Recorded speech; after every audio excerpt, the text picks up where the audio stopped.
Have you ever worked somewhere where you felt like you were the villain in someone else's story just because you were good at what you did?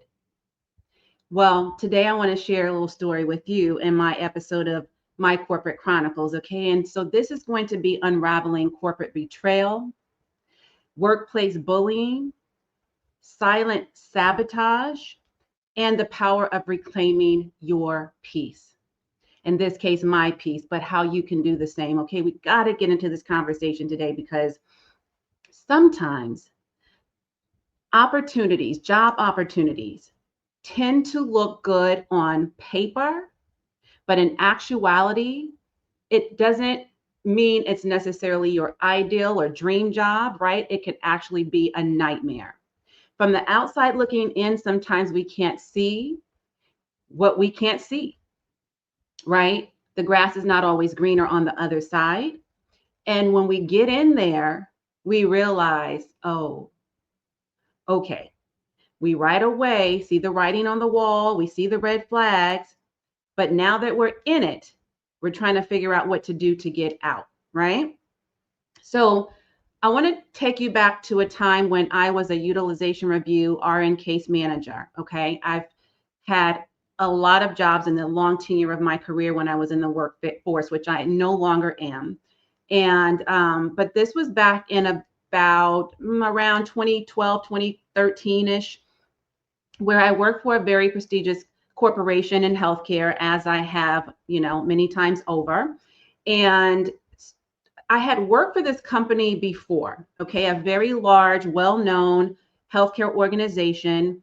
And so when I worked there in the past, I loved everything about the culture of this organization from top down, because the culture of the organization of any sort always starts with leadership. So no different in this case, right? So I was super excited when this position or opportunity came up. And again, it looked really great on paper. And the reason why I had even learned about this particular job opportunity was because I was preparing to leave another position, and a mutual connection shared with me this particular role, and they thought I would be great at it. And so they put in a good word for me. And so that mutual connection and, put in a good word with the hiring department, and the hiring manager got in touch with me. And then, when we hit it off pretty much, right away, she invited me in. This was over the phone. She invited me in for an interview.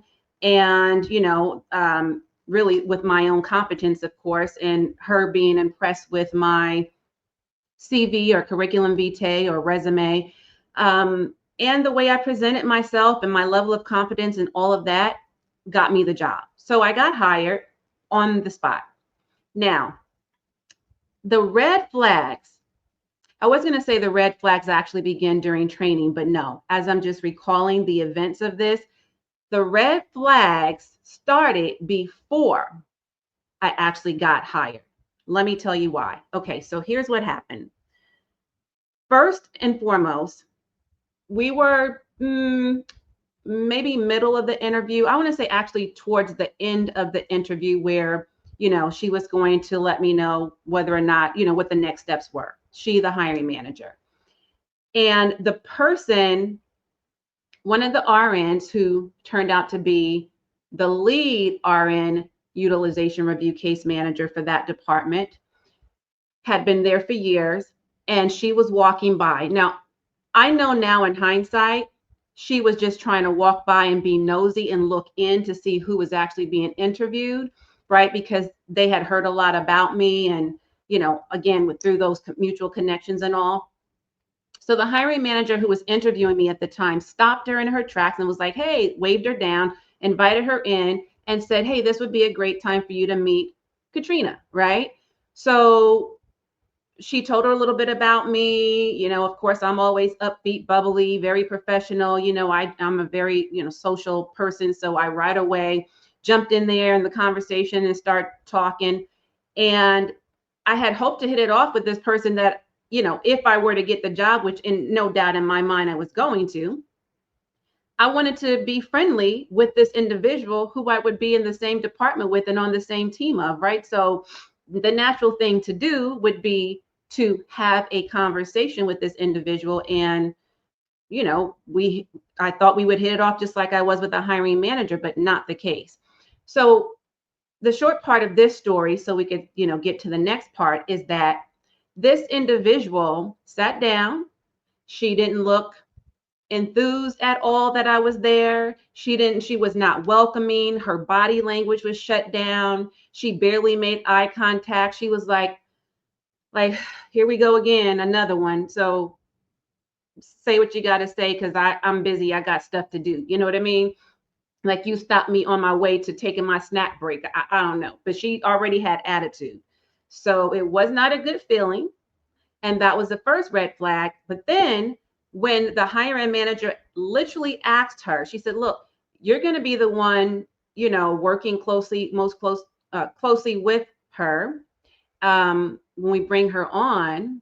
So what kind of questions do you have for her? What do you think she should know? What do you want to know about her? And she's like, nothing. I'm good. If she's coming on our team, great. We'll see how it goes. And if you have any questions for me, you can ask. But other than that, I got nothing. I'm just like, wow, really? Okay. So that was a big red flag, right?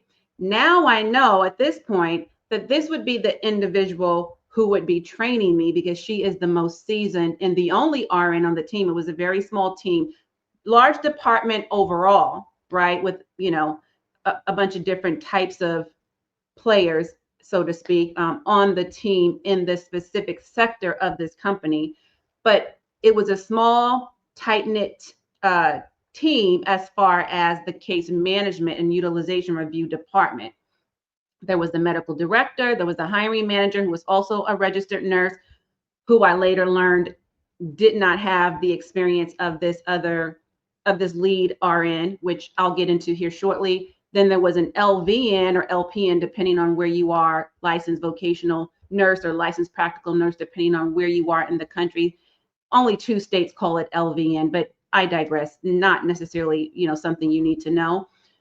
Just distinguishing the difference in case you want to know, but it's the same role. Okay, so it's a nurse, but not a nurse who has the same level of understanding when it comes to assessments, and doesn't have a higher level of education, and so on and so forth. Okay, so they were looking for a second nurse because they were really working short staff, and they had all of these cases coming in, and they really needed somebody to, be able to jump right in, but that had, a pretty well-versed background like I did, and had some case management experience, but also somebody who was a pretty quick study, which I fit the bill for all of that.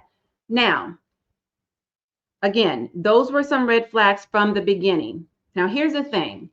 When training started, so I got the job, obviously, right? And I'm excited still, because I'm like, well, there's always one bad apple in the bunch, right? And I figured, well, she's probably it.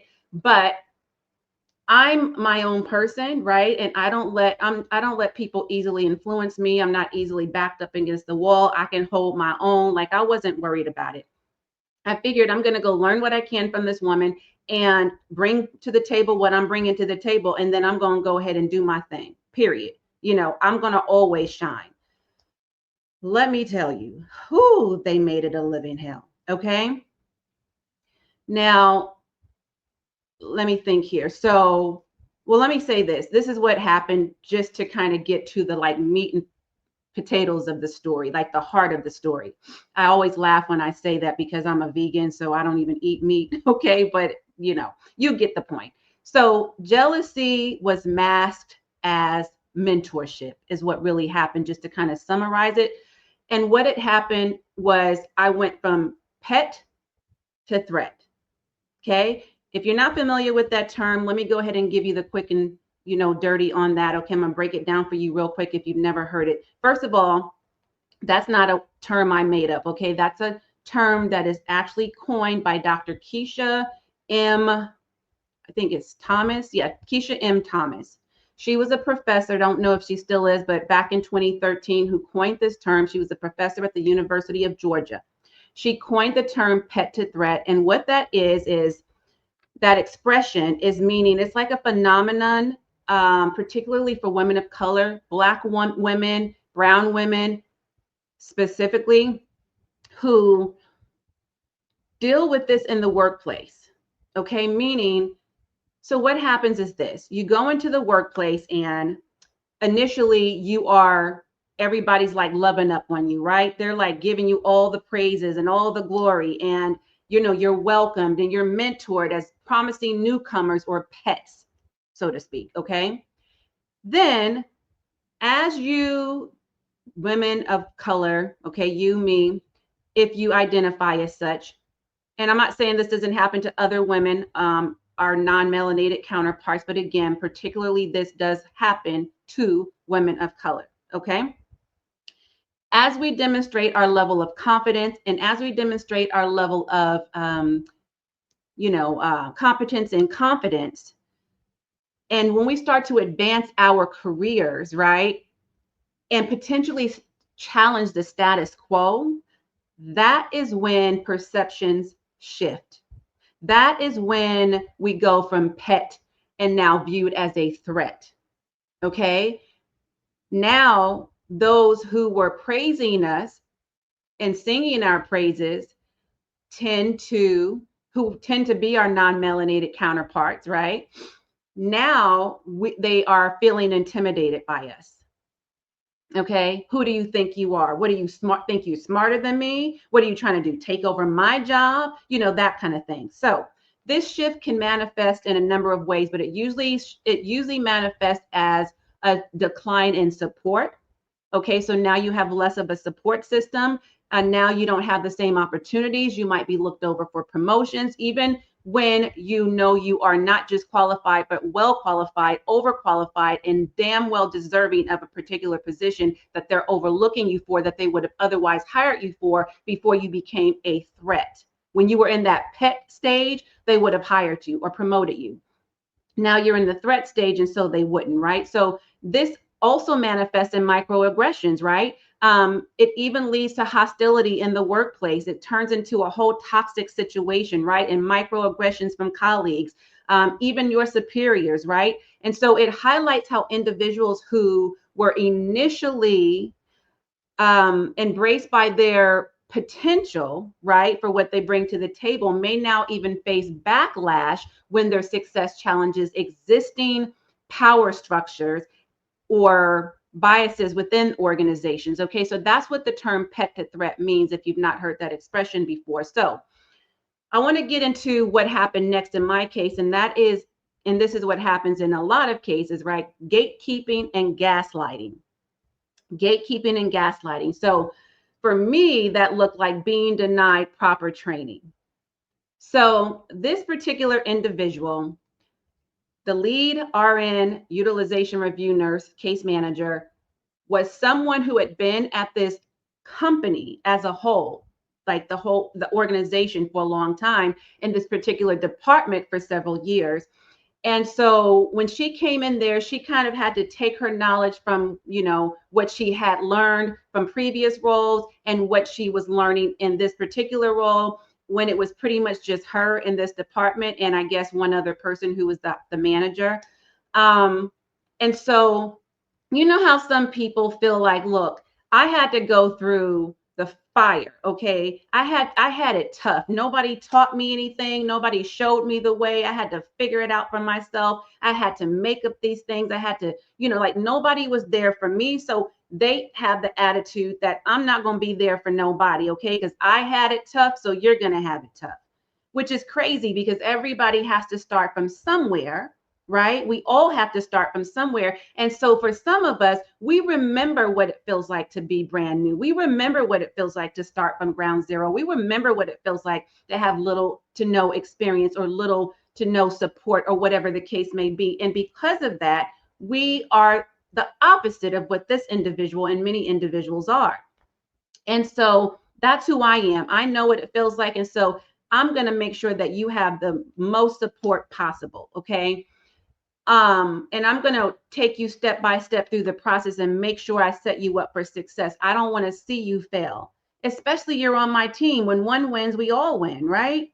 Not this person. So she wanted to make sure that she was not going to share more than she needed to with me. And I was going to be put in a position like she once was, where I had to figure it out. That was her whole attitude. And so she had everything up in her head, in her mind, right? And that's where it stayed. And no matter who was the leaders in that department, the hiring manager, the medical director, other men, nobody could make this woman, or did make her, dump that information from her brain and put it on paper so that it could be written up as SOPs, or standard operating procedures, right? So anytime anyone in that department needed information, guess who they had to go to? Her. Now, I'm not saying there weren't standard policies and procedures in place, right? Or SOPs, but specifically what she knew as it pertains to case management and utilization review, and just some of those things that only comes with, wisdom from being in this role for a long time. They just couldn't get it from her. And that was her false sense of security. You know what I mean? She felt like if she held on to that, they're going to need her and they're never going to let her go. And so she was a gatekeeper of that information. She withheld information and she refused. She didn't care who was telling her to do what. She wasn't giving up nothing, period. Okay. So now what I decided to do, because of who I am a very structured person.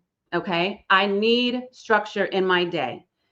And so what I did is I learned from her. I listened closely. I paid attention. I took copious notes. And every night, every time I would go back to my desk, I would transcribe those notes and I would write them out. I would bring my little flash drive and I would put it on my personal flash drive. So I would go home and then I would, document all of these things, and I would categorize it. I put it in a binder. I made screenshots. Like I did the whole, I'm into it. Okay. I got spreadsheets. I got policy. I got it nicely organized. Like, and I got like by the time we were done with training, I had like 2 or 3 or so, maybe up to 5 binders. Like it was that big of a role. And so that triggered her. She was intimidated by that. She was pissed off that I did that. She felt like I'm taking her information and I'm doing with it what she didn't want to do. I'm making it easier for someone who comes after me, to go through this process of learning and getting acclimated to this position. I'm doing what she should have did. So now she's thinking like I'm being a show off. You see what I'm saying? And so that triggers some people, right? SOPs and systems and structures. She's like, who the hell do you think you are, coming in here doing what I never did and I refuse to do, and now you're doing it? What are you trying to outshine me? You think you're better than me? Like it was just the whole thing. So that's what I did. And that led into what I would call silent power plays, right? Because look, silent power plays really is something that you'll experience when you have workplace bullies, bullies in the workplace, that this is what they do. So what that looked like in my particular situation was this individual. Now, this is as I'm going through training, okay? This is before I had all of my binders and everything all structured and laid out and all of that. And I would study, by the way, in my car during my lunch breaks, on my, when I just had any moment and downtime in the department. When I would go home, I'd have maybe an hour or so where I would take some time and study and get all of this together. So I came in every day a lot more knowledgeable. And she was just like, how in the hell? Because a lot of the individuals who came before me failed. So I would go to her during training and I would ask her questions. I would get clarification. And instead of her just talking to me like, okay, let me go ahead and go over this with you again. This is how we do this. This is why. This is the rationale. This is, ABC 1, 2, 3. Let me make this make sense for you. Oh, let me pull this document out for you and give it to you. She was one of those people who intentionally try to make you look and feel stupid. Okay? Like seriously. And so she would get really loud, like, Yeah, as I said, hopefully that didn't pierce your ears. Really loud. Like honestly, I'm not even projecting my voice loud enough because I'm hoping that didn't pierce your ears, but like really loud. So because we were in this open space with cubicles in this open, quiet environment, and they had some white noise, but it wasn't enough for somebody who's going to project their voice that loudly, right? And on the outlines or out layers of the cubicles were offices that usually the management team sat at, right? So each leader, medical directors, other leaders, CEOs, the C-suite executives, and all of that. And so she was embarrassingly loud, unnecessarily so, withholding information and making it seem like, yeah, as I said, like the third time when I told you, like just very condescending conversation. Like it was just unnecessary. So I was to the point with that. I was like, you know what? I'm not even going to come ask you anything. I'm going to find other resources, other people to network with, like even if I had to call another manager at another entity within this organization who was just as capable, but obviously kind, right? And was willing to give me the information as opposed to withholding. And that's what I did. So she didn't like the idea that I was calling other people when she was the one who was there supposed to be training me. But I don't take nobody's crap. Okay. You're not going to piss on me and call it rain. Okay. You're not going to vomit on me and not clean it up. You're not going to treat me like ish. You know what word I really want to say. Right. And so, like, I'm not taking nobody's crap, period. So I decided to get my own network of resources outside of her. And besides, what about when she's, absent, when she's not there, right? When she's taking vacation or whatever, when she's sick? Then what do I do? So I was going to the hiring manager, who's also a registered nurse, but she didn't know a thing. I learned, right, after the fact. And that is why every time I went to her, she would refer me back to this individual who I cringed every time just at the thought of going to her to ask her the simplest of things. Okay. So she would get really loud and she would do all these obnoxious things to the point that I was like, that's it. So now, before we go any further, okay, into my crazy corporate chronicles, I don't want to get too deep into this story. If you're getting what I'm giving and you love these gems I'm dropping, go ahead and leave a comment right now so we can get this discussion popping. I want to know, have you ever experienced anything remotely close to this, or where you're just like dealing with somebody gatekeeping and gaslighting you? Were you someone who went from pet to threat, right? Have you heard of that term or expression before? Let me know in the comments. I would love to continue this conversation with you beyond this video. And if, by the way, you are getting some gems and you're loving my content so far, make sure you do subscribe and hit the notification bell so you don't miss a single episode whenever I drop new content and or go live. Okay, I have a whole series of corporate chronicles on my channel, so peruse around, make yourself comfortable, get familiar, okay, and go ahead and binge watch my content. Now let's go ahead and get back to business. All right, so the lies started.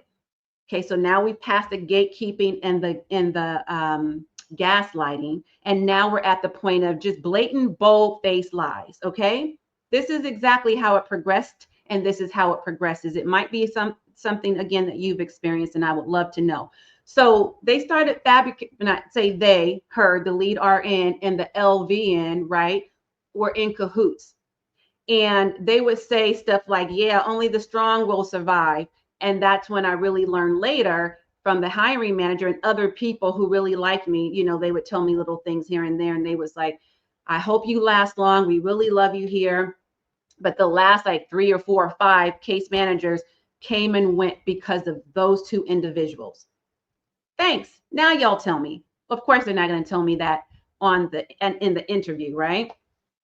And I did ask these kinds of questions, and then I later also found out that the hiring manager was very threatened or felt intimidated by the lead RN case manager. So, and she was already mentally checked out, because I also found out when she hired me, she had already made a decision that she was leaving. She was resigning.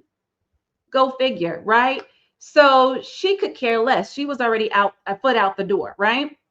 Okay, but back to the lie. So fabricating accusations, like telling the medical directors. So once the hiring manager left, now they're actively recruiting for a new hiring manager. But in between time and in the meantime, it was just me, these two, Hansel and Gretel, okay, or should I call them the two stooges, whatever word you like, make something funny up and let me know what you would call these two. But they were in cahoots, and so it was just me and them and the medical doctor. Well, they went and started telling these lies to the doctor that I'm taking long breaks, excessive breaks. I'm on the call for a long time. Like they would literally go as far as, so one of the reasons why also they were excited about me getting this position was that my mother had been working at this particular company for years. Okay. And they were like, oh my God, that's your mother. We adore her. We love her. We're so fond of her. She's everything, la, la, la. And that is true. Everybody loves my mom. Okay. So when they were like, oh, you're so and so's daughter. Okay. We definitely, on top of everything else, this is a go. So they would just say I was out on these long walks. I was meeting my mother and friends and different people, on breaks. And I was having coffee breaks. First of all, I don't drink coffee. Okay. Love the smell of it. I never like the taste of it. So that's a lie. I'm reading the newspaper. Nope. I don't read newspapers. Never have, never will. I don't even watch the news. Okay. I get my news from non-traditional media. And you know what I mean? Like, so just all of these lies. I'm on personal phone calls. No, what was going on was they were, all the things they were saying about me leaving campus without permission, taking excessive breaks, doing this, that, and the third, were all lies, but it was true for them. What was happening is the classic move: projection and redirection. What does that mean? That means they wanted all eyes on me and all eyes off of them, because they were the ones who were up to no good. So they were the ones who now wanted me to be, everybody paying attention to me. Well, is it true? Is that what she's doing? Really? And it's crazy because they already know these two were troublemakers. They know they're workplace bullies. Who do you think the doctor believed, though? Those two. Now she's monitoring me extra closely. Now she's calling me into her office, asking me all these ridiculous questions. Now we're going over all these conversations. Now she's like picking on me, right? She knows I have great potential. She sees I'm doing really well, but she still believes these two. Okay. So this is a big problem when managers, directors, leaders believe the wrong people, and they're looking like their eyes, the watchful eyes, are on the wrong people. Meanwhile, these two knuckleheads are getting away with murder, you know what I mean? So to speak. Obviously, not literally, but figuratively speaking, they're getting away with all this crap. And yet, and you know how you see someone, you know, and you're just like, where's the police at this time, where this is what they should be dealing with, but instead they're out here doing, dealing with other things that's like seemingly minuscule, or something that they shouldn't even be, like, even, it shouldn't even be a thing, but they're over here watching the wrong people while the people over here are doing the murder or the stealing or the whatever. I felt like that kind of scenario. It's like, dude, you're over here watching me, to the doctor. And she's not a dude, where it was a lady, but I felt like, lady, look, doc, you're looking at the wrong person. Okay. They got you fooled. Okay. You need to go check them out and see what they're doing. Not me.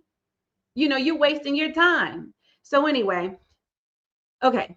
Turning point was the new hiring manager came on board, and she's new to the department, and she's new to the company. So she is none the wiser. Whatever they tell her, she believes, because she doesn't know any different, right? She doesn't know me, just like she doesn't know the rest of them. But of course, she's going to believe the doctor, who believes the two, Hansel and Gretel or whatever, right? And so they right away get in cahoots with her. They right away give her an earful, right? 2 ears full of everything about Katrina. And who do you think she starts to watch? Because she's siding with them and she doesn't know any different, and she doesn't give me the chance yet. She was very supportive, though. I will say I did really appreciate her approach about it. but she didn't really know who to believe. So her eyes were really more on me, more frequently than on them, if at all on them. Okay. Now, again, managers siding with the wrong people, right? With the wrong people on the team. So I recognize a pattern here. I was like, this is a toxic section of this particular workplace environment. Okay. I can't say this was true for the whole entire bigger department, right? But it was enough for me that if this is what it's going to be for me every day, dealing with this day in and day out, I don't deserve it. This is not what I'm willing to put up with, period. I have zero tolerance for this kind of behavior. And if they're going to condone this behavior, then, I was doomed from the start, right? So I decided it's time to go. So I started to prepare my exit. Now, since then, this particular scenario, I have prepared my exit from the beginning. Okay. But at this point in time in my career, I really hadn't done that because I was still excited about, these job opportunities I would get. So I kept receipts. I documented everything. Okay. Then, of course, I maintained my composure, professionalism all throughout. Okay. It was already enough of a power trip and egos flying in here and there. I didn't want no parts of that. So, what I wanted to do and what I did do was prioritize my peace. And that was what was most important for me. So, then what was the glow up, right? And what was the biggest lesson in all of that? The glow up for me was that all the while I was documenting everything that they were doing, when they were doing it, the time, the place, everything. Because I was tired of being called into the office without any supporting documentation, right? And it was always at times where I was just like floored. I was like, wait, what? When? What did they say? Who? What? You know what I mean? And I know, it was just crazy. So I'm now documenting, and who wants to spend time? I should be doing my job, but I'm spending time documenting just as much as I'm doing my job, but it was distracting, right? Me from doing my work. And I was starting to feel stress, and nobody wants to go through that. So I decided that I'm going to also share what they were up to and let the management team know. But at the same time, I was on my way out the door because I was actively looking for other opportunities. And thank God, in the nick of time, right? Won't he do it, girl? Won't he do it? I landed really a dream job, like truly a job that I really loved. It was a leadership role, so close to home, I could literally walk, okay, ride a bike, most times I drove, but for various reasons that was true.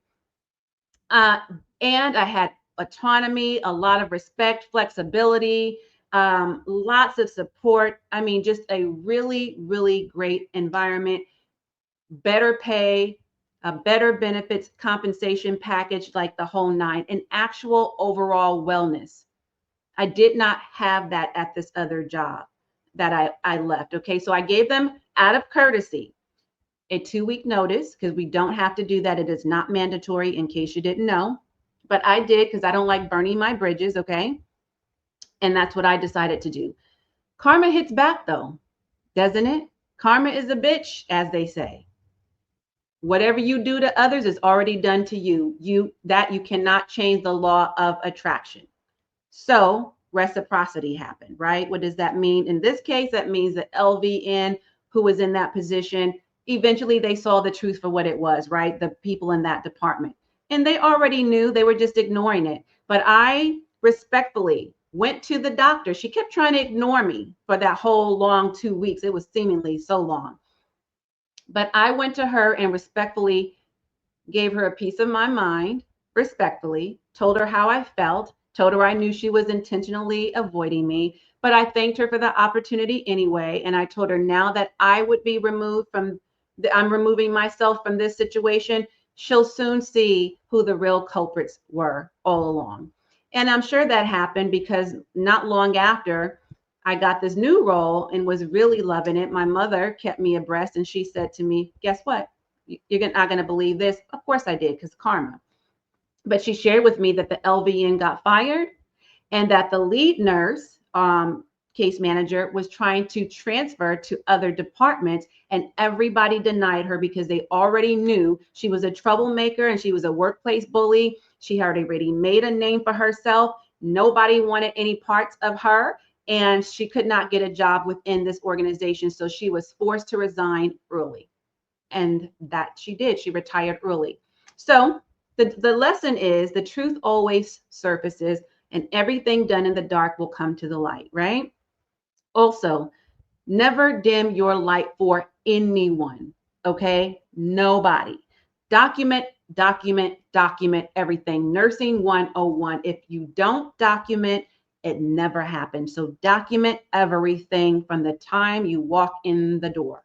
I'm so sincere about that. I mean it. And more importantly, most importantly, or equally important, is to prioritize you, your well-being, your self-care, your happiness, your health, your healing, and let no one, as my mother always says, steal your joy. Okay, now this has gone a little bit longer than I had intended to, but I want to say, give you some closing words of wisdoms, okay, because I always like to impart my wisdom on you. And that is, I want you to know that you don't have to fight fire with fire. Okay. You don't have to. Sometimes the best clapback is success, right? The best clapback is your peace, prioritizing that. The best clapback is to let no one steal your joy. So I want you to drop your corporate chronicles if you have one. I would love to finish up this, like have a back and forth dialogue in the comments. Let me know. Have you been through anything like this? What was it for you? What was the outcome? Do share. I would love to even have you DM me, okay? Send me an email. Listen, let's get on a call and talk. And in fact, book your clarity call with me. If you want a freedom like lifestyle, holistic success, okay? And you want out of your corporate career, listen, I am right now offering a limited number of VIP days, which I do quarterly. So just a handful, okay? But I also do have group coaching. So if you're not sure which is right for you, or if you are sure, go ahead and, I'll leave the link in the pinned comments below, also in the description box.